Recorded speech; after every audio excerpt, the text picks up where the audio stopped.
battery's on 90%. Wake up, Jeff. Yeah, Dad said, hey. Wake up. Welcome to the Potty Gel. Wow, it feels like... Thanks for having me back. It's funny, I feel like you were maybe second or third guest, and then you made a guest appearance, and then you made another full appearance, but now we're on to like 55 and you're back. And Yeah, I was about to ask you how many episodes you've done. Maybe 55. 55. Yeah, I think that puts you in the top 2% of podcasters out there. Most people don't get past episode 10 or something. It's crazy. Yeah, well, they say you have this like real resistance at episode 50, and I was like, not me. And after 51, after 51, I just stopped.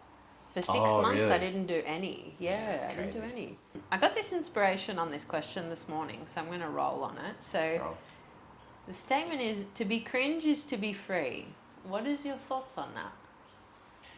It's funny because we're living now in this era of the creator, and I think a lot of people are starting to find just how much power there is and how much agency there is on the other side of being cringe. So it's probably not as contestable as it was a few years ago. But I would say that it still delves into a part of the human spirit and a knee-jerk reaction that we have to make ourselves smaller in order for people to like us. So the act of being cringe, or the act of maybe not being good at something for a while and then gaining momentum and getting better at it, is an unavoidable part of the process. So as soon as you can get really, really quiet on, okay, I am not necessarily comfortable, but I am accepting of the fact that I will be cringe to some people no matter what, at whatever stage, it's very liberating. And I'm still in that process every time I share anything or try to create anything where I'm like, what if this is perceived as being cringe? And that's something that I'll probably just learn to push through and push past.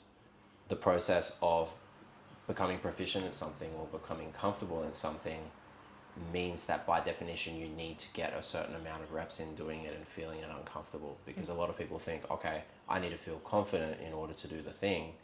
But what you start to realize is that by doing the thing you get comfortable. Yeah. So, or not comfortable, but confident. I think you can see it in the way that you share online as well, and no one's perceiving it in the way that you would perceive it yourself. Yeah. And no one's telling the same stories to themselves that you think that they're saying about you anyway. When people perceive you in a certain way, you start to realize that the story itself was made up long before you started to share quote unquote cringe things online. Yeah. So by that logic, you are not in control of the narrative that someone else is going to have about you. And what's really so funny is that people start cheering for other people that they watch online only when they get to that certain level of success. Yeah. So Hormozi says that classic quote where he always talks about how no one cheers for you when you really need it. And when you really need it, it's kind of when you're sitting there talking to a camera by yourself and, 3 people are watching your stuff. Yeah, literally. And, it kind of reminds me of that, another quote that I saw recently, it was something along the lines of, growth is really, really slow, and then all of a sudden it's sudden.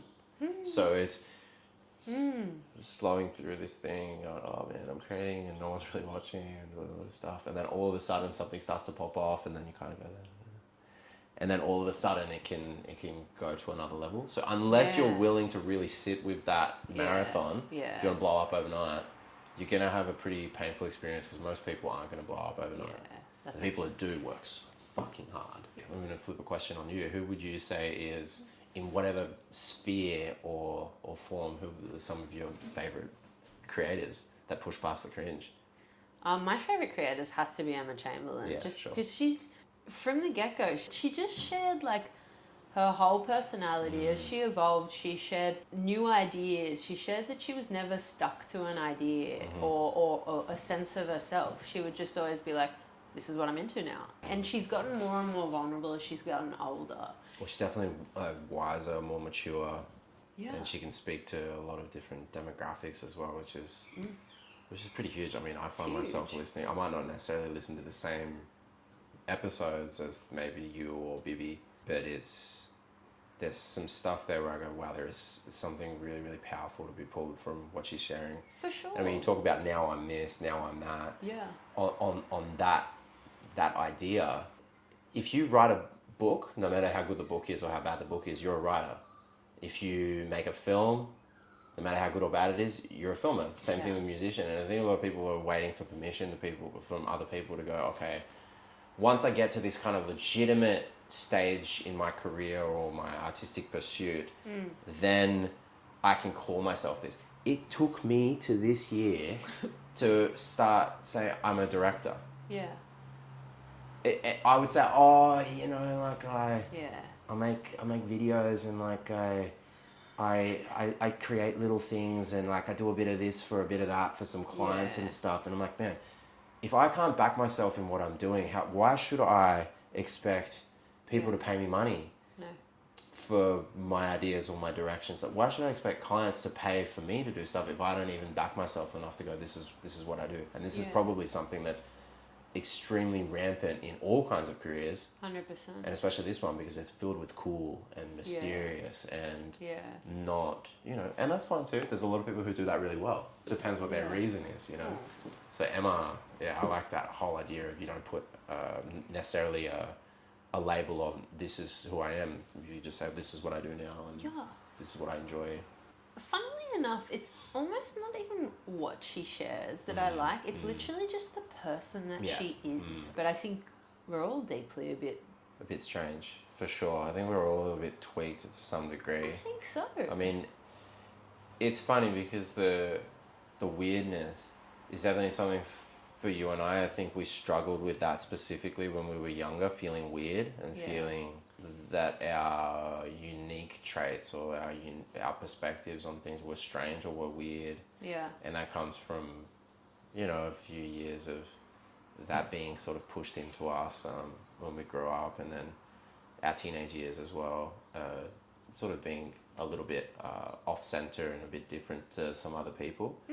And I think with time you start to realize it's like the weirdness that you take on into your adult life is, what I'm trying to say is you can either wear it as I'm really, really, really different and my experience is so different and stuff, which is not necessarily the case. It's my experience is my experience and my weirdness, quote unquote, is my weirdness, and everyone has something in them that makes them probably a bit strange. I look at some things that are considered normal, I go, wow, that is really, when you unpack it, that is strange to me. Me too. But I think as with anything, is when you mature and you evolve a bit more, you start to observe it with a bit more curiosity and a little bit more refinement.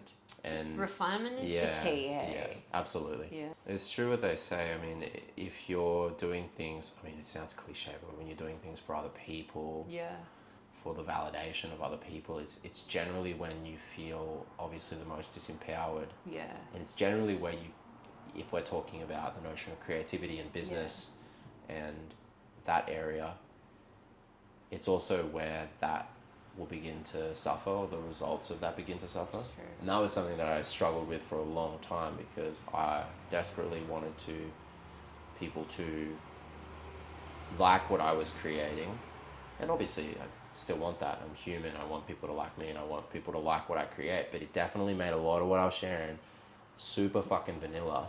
You see that happening in other creatives, and it's not a judgment, but I see that in myself as well, where I was like, oh wow, this at least will appease some people, but then I will not feel necessarily as proud of it as before. And now it's about, with the saturation of content and everything like that, it's about detaching from I think you can't really create anymore without detaching from how it's going to be perceived and how it's going to be seen. It's the thing that you put no time and effort into that just gets the most love, the thing that you adore that just gets no eyes on it. But I was thinking today, like, I feel like my biggest fear now with sharing is feeling perceived as attention seeking. Yes. And I just thought about it and I was just like, posting online is just attention seeking. We're all seeking attention. So I just kind of turned it around. It's just kind of like a little bit empowering. You touched on an interesting point, because I think the ownership of anything is what people are drawn to. Yeah. So if we think about creators and the people that we really respect. Yeah. Even if I don't necessarily agree with all of them, but I really respect them and I really enjoy what they do and what they share. The main, if we were to point to a common denominator with them, is they own it. The ownership of it. That's it. As soon as someone starts to own something, that's where it becomes really like, I like that person. I really like what they're standing for there. There's a guy, his name's 225. I don't think I follow him, but Chris does. Now the algorithm's so good you don't even have to follow people, so you're just kind of just looking. But the guy started off, basically what he does is he goes out on the street and he gets numbers, but he puts in his captions, such and such guy goes 0 for 9, which basically means he talks to 9 different girls and gets 0 numbers, so he gets rejected every single time. A lot of people in the beginning were going like, fuck this guy, like so attention seeking, you suck, wow, you can't talk to girls and stuff like that. And he's always been like very respectful, and well, I mean respectful is not necessarily the word you put to him, but he's always been interesting in the way that he engages. But what's really, really funny is because he kept roasting himself and going back for more and saying, look, that girl rejected me and stuff, people started to go, wow, this is really interesting, because he doesn't give a fuck what people are saying about it, and he'll just keep kind of going, oh, we're just out here, we're just like talking, and you know, and he has just he's not a favorite creator, but his ownership of it is what made it so amazing. That's it. It's like chicken shop date, you know? She Chicken just shop fucking date. runs it, gets rejected every 2 seconds, puts on a show, and I sit there and I'm like, brave. It is brave. It's brave. Evidence-based? Evidence-based. Oath. I just think I watch his stuff, I watch... Mini C. Yeah, I watch Mini C too. Some of it's inspiring, some of it's really funny, some of it's educational, some of it's direct selling. Yeah. But then when people go, oh man, you're trying so hard, or you've changed and stuff, and he goes, yeah, fucking oath I changed, and fucking oath I try hard, because, and that gets me really G'd up, because you can tell that he's lifting people up around him, and he's just doing it the way that he wants to do it, and he doesn't expect everyone to agree with the lifestyle, but it does fall into this category of, if you're not willing to piss some people off, like, get ready to, you will not be able to find like your 20% of people that resonate with what you're doing. You're just trying to cast a really wide net and tap into all these people, like everyone. You want every single person, or 99% of people to like, oh yeah, I like this person. That's where it gets pretty vanilla. When people start to get amazing, you see people really get behind them and support them in their journey. But eventually people are going to go, nah, fuck you, and they're going to start bringing you down and all that sort of stuff. You see that happen with a lot of different people. And it's kind of sad. I mean, you piss people off before, you know what I mean? Sometimes there's different reasons for it. We always evolve and grow and, as we said, refine our way of delivering information and getting better. This has been a big one. But and I think that's a thing. Sometimes scary to me is that people might make one mistake, or they might say one thing, and then everyone's like, you have to hold this standard where you are never allowed to say or challenge anything, and if you do, you're a fuckwit, or you're a bigot, or you're this or that. And I mean, I'm not talking necessarily to you specifically, but it's just, you see a lot of people where it has to be this thing where this echo chamber where everyone agrees with each other all the time, and the unwillingness to be able to interact with those ideas is what makes for like really boring conversation, you know, at the end of the day. 100%. But I mean, on the topic of you know, new age feminism and celebrating women and celebrating men, if you talk about celebrating men, there's a huge resistance to that as a whole. Chris Williams talks on it. Is that his name, Chris Williamson? Yeah. Modern Wisdom. Yeah. He talks on it in a good way. You can tell he's a bit fired up and a bit like angry for men in a way, but he's just like, you know, he's kind of just like, when does the story end? Like, we're trying. Some of us are trying, 100%. obviously, but it's just like, we can't just be pointing it at men or pointing it at women. It's just collective.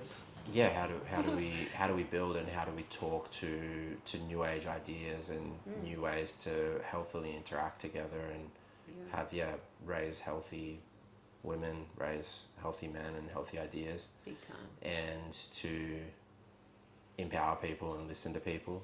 Yeah. I mean, the listening, that's where sort of a lot of things died. Yeah. Is the concept of listening as a whole is like fucking died in the ass. Yeah, it's sacred art, that one. Yeah, and you see some people that are, you know, incredible listeners. You see some people who are active listeners, so they make it their whole thing, you know, and you know, you know. Yeah. But it's you know, there's no.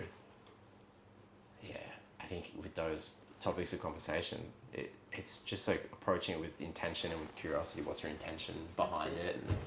But yeah, there are definitely words that are hijacked and topics that are hijacked. Can't talk about them too roundabout, but yeah, it's those areas definitely. We talk about gender and sex and need and all that sort of stuff. But that's where you're always going to enter some tricky territory. Yeah, you just kind of have to decide whether it's worth it at times. I think in the last couple of years, I've been like, is it worth it? What's my intention behind this? Intention. What's your intention? But I think now, if I was to talk about gender politics and stuff, it's to just remind kind of kids, or I don't know if kids are fucking listening to this, but remind the young that like so many thoughts are going to pop into your head. You're going to have moments where you're just like, I don't know who I am. Like we all have these thoughts. Yeah. And it's like, it's what you latch on. Like 100%. So well, I mean, it's what you give meaning to. I mean, it's not necessarily the experience, it's your interpretation of the experience. That's it. I mean, someone's experience might be that this is what I want to do. This just depends what your intention is behind it. You can see how easy it is to kind of walk towards your knee-jerk reaction of you see something, oh wow, that's weird, oh, I don't like that, and you judge it. And now trying to approach it with a little bit more, a lot more curiosity is very liberating in a way. It doesn't mean that you can't lose your opinions and your values and your sense of intelligence. But it goes back to the buzzword for today. I mean, intention. Yeah, I've been trying so hard to do this, to just be like, my experience is my experience. Yes. You have your own experience. Go do what feels good for you. I'm not trying to school you. And if you want to come chat, I'll tell you what has been feeling good for me. But then there's things that are very collectively good as well. So it's just now, which is what is epic, is leading actually by example, doing the thing, saying the thing and doing the thing, whereas before I feel like I was saying the thing and then not actioning it. Well, I mean, you're not alone though. Like, I think we all do it. You know, it's so deeply intellectually, and then it comes time to action, and you're just so as I say, not as I do. You know. Yeah. It's a pretty classic. But it feels much better to speak from there. That's for sure. All right, deep segue. I know it's all relative, but what do you think the biggest misconception is about men? I think a misconception might be that if on the surface you don't care about a certain thing, that it means that you don't care about the woman in your life. So, for example, I mean, I'll just rephrase it, but basically, like, if you don't care for like a certain activity or a certain chore or a certain, let's say, love language. Okay, I get it. Okay. Yeah. That it means that you don't care about, in most cases, your partner. That has been a really interesting one to navigate, because I found that when I didn't care about something, for me it was just like, oh, I don't care about that specific thing. So for example, I don't care that this shirt is placed on that chair, but every single time my partner walks past it and sees it there, she sees it as a deliberate kind of slight that I don't care about her and her values, and which is such an interesting thing, because every single time you can pass it and nothing is said, and not saying that Bibi doesn't know what she needs, because she's really good at telling exactly what she needs, but if she takes her foot off the accelerator and leaves it, every single time it's still there, she, it might be a confirmation that I don't care or something like that. And I think about this sometimes because Mum, I remember sometimes just in general day-to-day things when we were younger, something that she used to say was, and it's not a slight at Mum, but if we messed something up or something was messed up in her life or someone had done her wrong, she would say, like, you think I'm a fucking idiot, or you're treating me like I'm an idiot. Like she would say in French, tu me prends pour une conne, like, which is like, you take me for a fucking idiot pretty much. Straight away I would be like, no, as a kid I would be like, no, I just didn't do the dishes properly. Yeah, it's separate, hey. It's very separate. So I don't know if that's like necessarily a man thing, but there is definitely something going on with the way that we interpret things. And I think for a lot of women, it's, I don't feel heard or safe or something like that. But literally, I just don't see it. So it's that laser focus vision. No, Alison Armstrong talks about this, how like the little pile of dust in the corner or the shirt on the floor screams at us. Like it literally, I'll see a little bit of dust from the side eye and I'm just like, oh fuck, I can't move on to. But with you guys, you're like, I'm doing this and I'm, you're focused. There, for sure. I'd say you're able to do more than one thing at once. I've gotten better at it, but it's definitely not the multitasking is not my strong suit. But you just do things properly. But I will say that I've felt disrespected. You just go the story, but I've tried really hard to just be like, well, I'm going to try even harder actually moving forward to be like, it's actually not even about you. It's just the fact that they haven't seen it. It is interesting. And I think a lot of guys are probably a lot more sensitive than what girls think. But to the point, like, I got, people in my life say I'm not very sensitive or I don't cry and stuff, but like, if you punch a hole in a wall or like throw shit, you're pretty emotional and you're pretty sensitive, like what is sensitive? Is sensitive sitting there going like, well, don't talk to me like that and have like a single tear, which is probably like a bit more like me, in your disagreements with your partner, or is it punching a hole through a wall or punching someone in the face or, driving at 140 kilometers down the M1 or Sicker Pierce or like, it's like, what is more sensitive? Who's more sensitive in that? That's true. It just comes out in a different way. Hey? Just comes out in a different way. Yeah, very interesting. We'll go another another one. Biggest lesson you've learnt in your relationship? The relationship is a mirror. It's Peter Crone or something. He says something similar to this, but he says something like, the relationship is a mirror to kind of show you everywhere where you aren't free. You can't even imagine the sort of things that come up for you when you're in this disagreement mode with a partner. I mean, you can. A lot of people are in relationships, but the unpacking of it and the feeling of the resolution and trying to understand each other better leads to an understanding of deeper understanding of yourself in the process. But the biggest thing I learned about myself in the process was that I had trouble talking about my needs, and that I thought that because I was willing to compromise on my needs, that it kind of gave me a nobility. Yeah. Wow, look how much I let slide with you, or that bothers me. Deep down it bothers me, but I let it slide, therefore I'm more patient. And because you're coming to me and going, do this, do that, I don't like this is my need, scratch my arm, do this, I want physical touch in the morning, and all this sort of stuff. And I was looking at that as like, oh wow, like you demand all these different things of me, yet I don't really have any demands of you, therefore look at how much I just let you do whatever you want. And I thought, this is noble, man. Like so this noble. Is, and it kind of like lets me off the hook almost. But then me saying, no, actually this is what my need is. This was very difficult for me. I had a really like tough time with, and I still have a tough time. Also just getting clear on them. What would you say your biggest goal in life is? Biggest goal in life is just falling in love with the journey of it. Less dangle the carrot, more just like this it sounds really simple in nature, but it's probably the cleanest, most roundabout way that I could summarize why I'm trying to be here and what I'm trying to do. Cool. Even if it doesn't feel like it every day. Is I have to actively sometimes push myself and force myself into taking a step back and going, well, if you can't love it now, then like it's going to be tough. If you think that when you get to your milli, your 2 milli, your 10 milli, like the goals that I will get to financially, when you think that you get to your first big feature film, when you get married, when you travel and leave with family and friends and have all these experiences, if you have to wait for that, man, it's going to be like, you've been waiting a while, and like there will always be those fleeting moments. If I hadn't learned to fall in love with the journey, I probably in my career would have given up a really long time ago. Because it's been a fucking journey.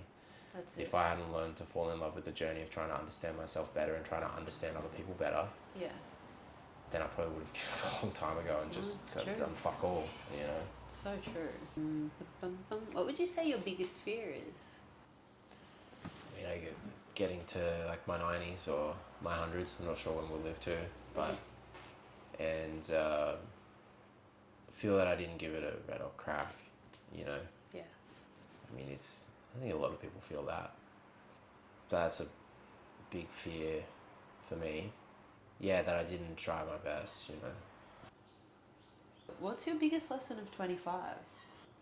Biggest lesson of 25 is just that I know the way, and if I don't, I'll figure it out. Biggest struggle that I had was just, for years, was just with my voice and making decisions, and in certain environments I was just like so decisive and so like, this is how it's got to be.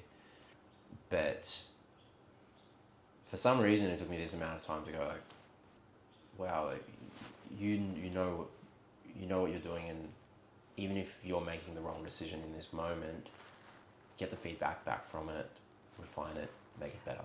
Yeah. But stop fucking around, going around in circles, getting stuck about, oh, how do I say this, or how do I do that, or is this the right thing, or is this the right way to go, and getting so hung up on trying to make the right decision. There's no right decisions, there are only decisions, and I think that was the biggest thing that I learned this year. Finding a voice. Yeah. Finding a voice. That was huge. That and get out of my own way. Brilliant. Yeah. What about you? It's got us around don't believe everything you think. I'm going to have moments where there's going to be a lot of thoughts going on in my mind, and I'm not really going to know which way's up. It's all about non-attachment. Like, to the really good moments. Whoa, this moment is so good. I am like away with my friends. We've got 5 days. Like, it is so good. I'm feeling complete bliss. And then, it's over. Why do I feel this way? Why don't, and then just being like, you taught me this recently. You just said, of course, when you have a really good time with your friends, there's going to be dopamine, and then you're going to get back and you're going to feel less dopamine. That's natural. So the process of being like, I'm going to try my best to enjoy the good times and know that they'll pass. And then when the tough times come, I'm just going to try and sit with them and know that they'll pass too. The mind rambles, so just watch out what you cling to. So much shit, dude. We'll round out with this. What are you excited about for next year? I'm just excited about execution. This year was really about refining elements in business, in relationship, in the making of decisions. Yeah. Next year is about executing on all that. Yeah. So there's a lot of travel planned for next year. Experiences to be had with Bibi, with you, with Mum, Dad, with friends, with professional connections, and the growth of the team as a whole and the people that I work with. So the beautiful thing is I worked with some absolute just fucking A players this year. Yeah, best. And it was just psycho on a work front, finishing a job and just going, or being on day 1 or day 2 of the job and just feeling really relaxed. I had never felt that before. Wow. Did a job a few months ago, shot a commercial, 3 days. I got home each night and I was like, wow, I'll make some food. I'll just sit and I'll just prep myself a little bit for tomorrow. And then one of the days I was like, it was 8:30. I was like, well, I'm just going to watch a little Netflix. And I was like, fuck, I had never had that before. So more of that next year. Execute on that. A players only. Next year, putting the same amount of energy into my own creative stuff that I do into my client work. Actually, watch out. That's it. Nervous. Beauty will. Thanks, Joe. So nice to have you on again. Yeah, that was epic. Thanks for having me on. I feel therapeutic. Yeah. And the thing I'm most looking forward to next year... Oh, fuck, I didn't ask. Sorry. No, don't you worry. It's just adventure. I feel like next year is going to be so much more adventurous.